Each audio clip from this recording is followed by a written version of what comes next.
La cultura tiene todo el derecho, yo diría incluso a veces la obligación, de ocupar los espacios que no han ocupado los otros. Y en este ámbito, la cultura dispone de un lenguaje universal que permite llegar directamente a la vivencia y, por tanto, entrar en el ámbito de la separatividad mucho mejor de lo que lo haría cualquier disciplina expresada a nivel racional.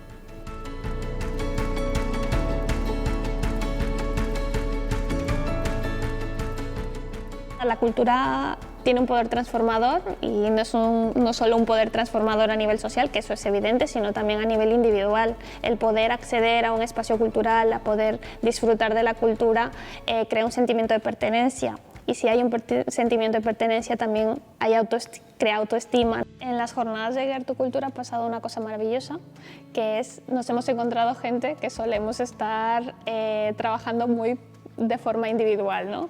Y el encontrarnos personas que tenemos los mismos intereses y las mismas ganas de cambiar las cosas es muy valioso porque así tampoco nos sentimos solas en esta pelea, ¿no?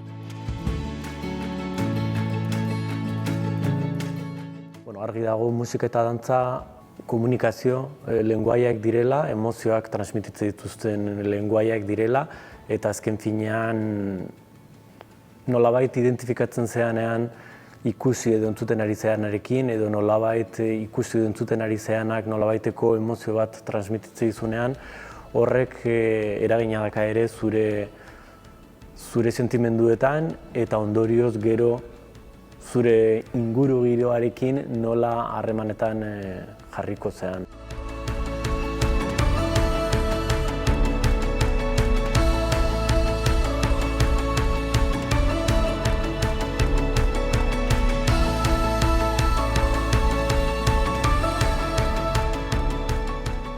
Nik izango nuke Gertu Kulturak antolatu duen jardunaldi hau oso garrantzitsua dela, beharrezkoa dira entitate txiki eta entitate handien arteko topaketa moduko hauek, jardunaldi hauek.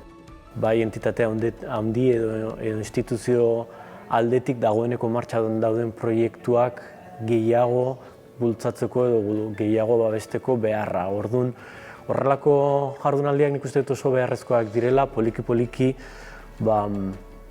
elkarbide bat aurkitzeko eta dagoeneko dauden martxan dauden eta gerora martxan jarriko diren proiektu berriak aurrera eraman ahal izateko.